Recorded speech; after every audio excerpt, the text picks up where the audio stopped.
Hi, Andy. It's really good to have you on board and one of these fireside chats. I've been absolutely being really sort of excited to have you on board because I think, based on, and we'll talk about it a little bit later, but the way that you run your business, Angel Solutions, I think that's going to be quite interesting to a lot of people who are watching this. So yeah, it's really good to have you on board and getting your opinions on the marketplace, but also, maybe to help some of the startups out there or how people are running their business. Sounds great. Thanks for having me. No problem. It's been brilliant. Before we start though, obviously you started Angel Solutions. It'd be really interesting because most people when they come into the education market, they're lots of people and lots of businesses that we talk to, they're passionate and they feel like they're giving something back. It's one of the big things about education. One of the reasons I've been in education, for 20 odd years. So if you can just give us a bit of a view on, Angel Solutions, where it started, what was it all about? What's important to you? That'd be really great if that's okay. Sure. Well, I don't really like talking about myself being an introvert. I am actually an extrovert. So as much as I've got my ringmaster's hat here, which we'll obviously come on to a bit later, I went up to Liverpool to university there. I've been a Red all my life. I'm originally from down in Kent, and I loved it so much, did a degree there. And a couple of jobs in after university, I ended up working for a local authority in the education department. And as much as I loved it, made lots of friends, worked with the schools, my wife's a teacher, I realized actually that a few people headhunted me, wanted me to come and work for their edtech company. And I just realized that I could make a real difference. I saw that there were challenges out there. I saw there was an awful lot of bad software out there. I saw things that weren't solutions. And so I took the plunge and set up Angel Solutions with a beat up old C-Reg Ford Fiesta that someone gave me. My wife had just got her £6,000 grant, I think, to become a teacher. So she was teacher training. So with £6,000 to our name, we didn't have any kids then. We had a house and a mortgage. And I thought, what's the worst that can happen? So I set up Angel Solutions some 22 years ago. No loans, no debts, no overdrafts. An encouragement out there for anyone starting up. You don't have to have money to start a business. Just looked after people. Just used the things that I'd done for people while I'd worked in my local authority. I'd built a little piece of software called Chimney Sweep, and it basically took Key Stage 2 data, the assessment files, and cleaned it. There were lots of errors with things like boys named down as girls or dates of birth that were wrong. So I built this little tool called Chimney Sweep, and very quickly every local authority was asking for it. And before you know it, we had every local authority in the country using this piece of software, which then became KeyPass, which obviously focused on primary assessment data. And fast forward to 22 years later here at Angel, there's 55 of us. Still got no loans, debts or overdrafts, not beholden to anyone. My wife and I are the shareholders. We still work with every local authority in the country. We collect early years phonics and Key Stage 1 data for every child in the country and do the returns through the LAs to the department. But since then, we've kind of widened our product portfolio. So we've got like many products. Some of you might have heard of them, tools like Watchstead, which maybe I'll talk about a bit later when we come on to the innovation. But Perspective, our school improvement toolkit. We've got free versions like Perspective Lite, which has got all sorts of fun things in like infographic creators and inspector profiles. That's in 20,000 schools. So we often joke that we're the biggest little education company you've never heard of, because actually we've got this big footprint, but we're all the way up here in Liverpool, and we've kind of grown by stealth. And a lot of the guys with me, Nick, have been there ever since the year dot. And I know you came up a number of years ago. You've seen our offices, and we work out circus-themed offices. So we've got gypsy caravans, fairground mirrors, ball pools. We surprised the staff at Christmas with, I put 30 Christmas trees in one year. Well, that's been interesting these last 18 months as we've all looked to work remotely, because the office has been fairly quiet.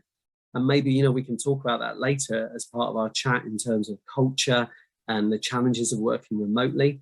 But yeah, so it's been, I wouldn't change it for the world, but it's lovely to give something back to the sector. Lots of free products, Balance Light assessment tool, Watchstead for Ofsted intelligence, Perspective Light for early data and inspector profiles. And it's lovely to see as a result of that often people come to us. So you won't find us at BET other than coming down to say hello. We don't cold call or advertise. You won't find us sponsoring, events or things like that. We just like to think that our customers like us, love us, and will tell other people about us. So that's a small potted version of how we got to here some 22 years later. That's amazing. Do you know? I think that what's quite amazing is actually the word innovation. I've got lots of questions around it at the moment, and based on Angel Solutions. So first of all, let's get straight into it, in relation to the circus, because that is completely different. And, and when I was up there, it definitely was impactful for sure, because you sort of go, as you know, I work for Capita Sims, and that's a lot more. That was a lot more, I suppose, corporate. I was going to say stale. There's a lot more corporate, and so you're basically in these offices. That you might get coffee machines and things around. Obviously, you get free coffee. But coming up to the circus, if we start off with the businesses being innovative and the culture. So how did that come about? When did you decide you were going to call it the circus? And obviously, I'll allow you to explain, but all the different elements of the circus and living the circus. So how did that come about?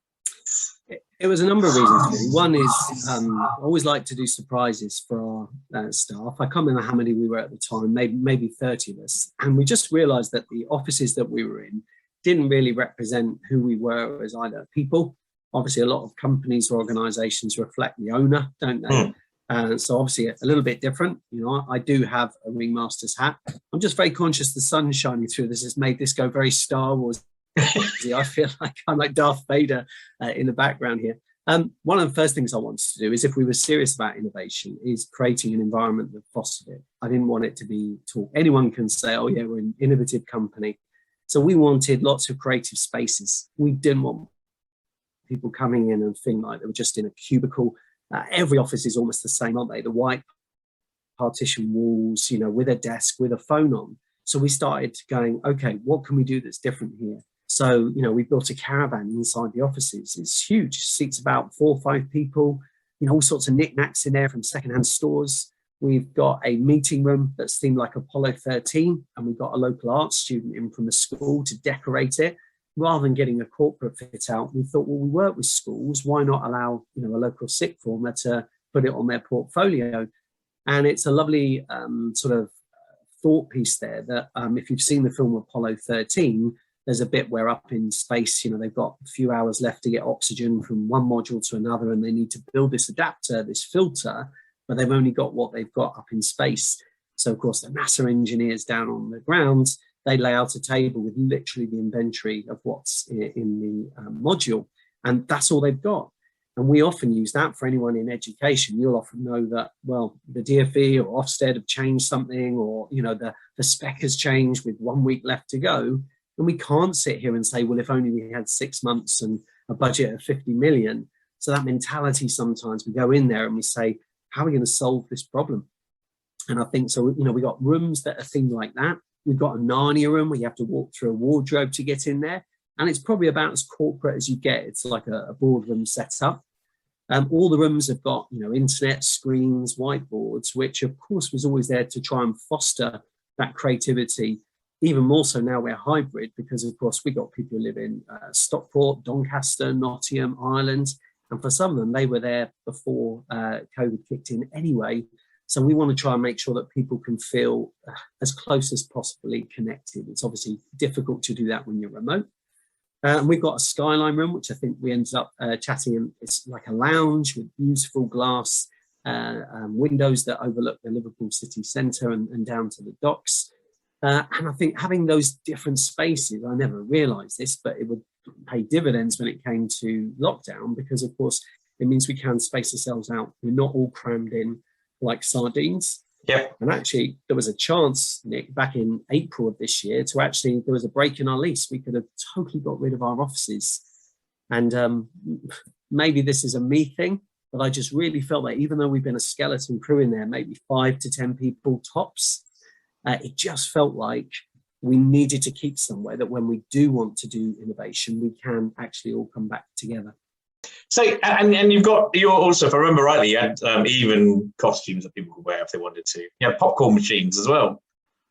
Yeah, I mean, we used to make popcorn every time we had a guest, but I think once the smoke set off the fire alarm, and we definitely didn't in a shared science park, where suddenly hundreds of people are walking outside, we thought this is too disruptive. Or we'd be in the middle of making popcorn and there'd be a pretend fire drill, and we'd always be like, oh, so at least we had some popcorn to take out with us. We've got a swing table, so you can seat 10 around it, and you can literally sit on some swings. All of these pictures are on our website. But what we also do is we invite lots of the local students from schools and universities in, and we often give them tours and talks. I had some students in from Liverpool University the other day. I've been out as well, but it always feels like people want to come. So for anyone thinking of offices out there, I know it's a bit hard with COVID, but I think certainly before COVID, it's saved an awful lot on travel costs, because lots of people would want to come and see the circus. So first and foremost, it was for the wonderful angels. You spend an awful lot of your time, with your colleagues and being at work. I wanted to create a place that was fun and innovative, but also it meant that for schools, local authorities, MATs, often we get people to come and visit us because they'd either heard about the circus, and often, I don't know about you, but sometimes I'd find I'd go and see someone. So it meant from Liverpool to London, maybe a 7 a.m. train. And you might have got an hour, and then you get there and they say, oh, sorry, Andy, we've only got half an hour. And then you feel like you've got to wait till 4 o'clock in the afternoon or 6 o'clock to catch the off-peak back. Whereas now, I think the circus, it's certainly before COVID, meant we had a lot more people coming, and they'd bring friends and they'd stay longer, and they get to meet everybody, which meant rather than taking 55 people with me everywhere I went, it meant everybody got to see, and we'd give tours, and they get to meet you, Nick, when they come round. And I pretty much was a full-time tour guide. Yeah. And I think that's the only sad thing about it, is that we'd had all the windows stenciled at the start of January last year with a joy theme. So these beautiful window paintings all on the inside, on both sides, with this theme of joy, with pandas and all sorts of illustrations. And it was 2 months later, we were working from home. So it's can feel a bit of a ghost town at the moment, but we're looking forward to starting to see people sort of coming back for innovation days or team days, or those get-togethers that just sometimes work better face to face. Yeah, it's interesting. That's a good it's because ultimately you can understand why some businesses have gone to the point where they're going, actually, we're just going to do everything remote. And I know some businesses, and it works for them. It works for their brand. It works for them as a business. Absolutely. But actually, in some ways, your brand, you almost don't necessarily need it, but it is quite essential. It's a quite important part. It's, your brand is about bringing people together, because that's, if I read into it rightly, that's what a circus is about. It's a communal gathering together where people can be imaginative, different if they want to be, and basically spark that I suppose that innovation off in other people's brains as well at the same time, by being different and being a little bit more open and I suppose I was going to say joyful, but I think that's probably that's too small a word in some ways. Probably a bit more, in a sort of excitable way. So I think it sounds like it's quite important to have that circus still. Yeah, when The Greatest Showman came out, which was obviously a true story about my life, I asked you to play me in the lead role. Let's face it, the true job of a ringmaster is to showcase all the wonderful talent. And, I'm so lucky and thrilled to work with so many clever people who've got such a heart for what they do. The team who work on balance, former teachers in the classroom, now able to help make a difference with schools, with teachers, with pupils up and down the country, in a way that they of course they miss the classroom. They're teachers, aren't they? You can't take that out of them. But I think what they love is they get to enjoy the bits that they like, and maybe take away some of the bits they didn't like, but yet still remain in the education sector. So as a true ringmaster, when the circus rolls up in town, it's exciting, isn't it? People come from far and wide. And I think that's what we wanted to create here, is something that, okay, it's a poor man's second, isn't it, doing it remotely or on Zoom.